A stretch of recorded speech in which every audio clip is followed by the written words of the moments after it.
Hello guys, welcome back. Why is the square root of x equal to x to the power of a half? So normally if you have an algebraic equation or some computations, you somehow have to manipulate a square root of x. And we want to prove that a square root of x is the same as x to the power of a half. Why is that important? What for? If you check our lectures, our earlier lectures, you will see that at some point we prove the power rules. And since we prove the power rules, we can use all of them for the roots also. And why is that? Because if we prove this statement, we proved actually that a square root is the same as taking x to some power, which is a half, a third, and whatsoever. It means all the rules that we proved, we can use them here also. So this is really nice and important, and we just prove it. So we just I remind you once again, what is the square root of some a? A square root of a is b if and only if b squared or b times b gives you a, right? So if you have a square root of 9 or 25, this is 5 because 5 times 5 would give you 25, right? Okay, so let us assume that a square root of x is x to some power of m. Alright, so we don't know what is this number m, and we're going to find it.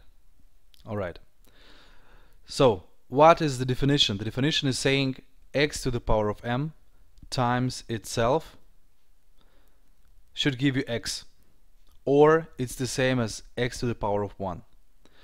Okay, but if I multiply x to the power of m times x to the power of m, I can apply, I think, our second law in the lecture of power rules, and we just add the powers. If you don't remember it, I'll just show you. So what is x to the power of m? By definition, x to the power of m is x times and so on m times, right?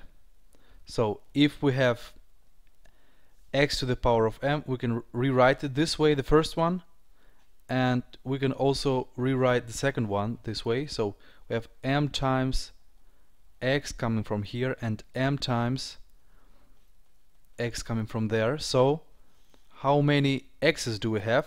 You have a chain consisting of m x's, and you add one more chain consisting of m x's also, you have 2 m x's, right? And this is still x to the power of 1. Or, as I told you, I'm just applying one of the rules that we proved before. So we actually use x to the power of m times x to the power of m gives you x to the power of 2m, which, if you don't remember the rule or don't see the proof, just check here. Okay, check it here. We have m times and one more chain with m times x, so we have 2 m's of x's. Alright, but this still should be equal to x to the power of 1.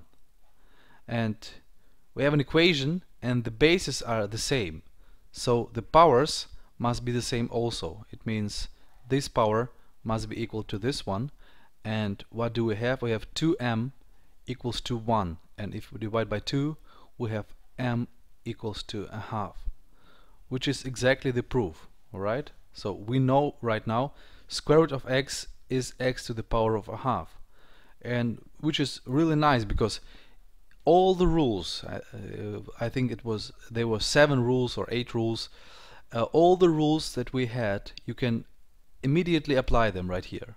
This is really important. And I just want to show you that this is not the end. We can also use something like a third root of x, right? What is the third root of x? For example, the third root of 8 is 2, since 2 times 2 times 2 equals to 8, right? And the, let's say, sixth root of 64 is 2, since 2 times 2 times 2 and so on, so 6 times would give you 64. That's clear. So, and you prove it the same way. The third root of x is x to the power of a third, and the sixth root of x is x to the power of a sixth.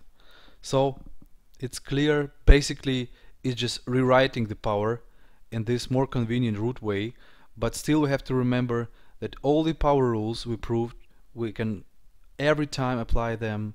And next time I'll show you why it's important to differentiate between a square root of x and the third root of x. So at some point you'll be able to pull a root of a negative number even, and at many other points, at even numbers, you won't be able to do this. Okay, see you soon, bye bye.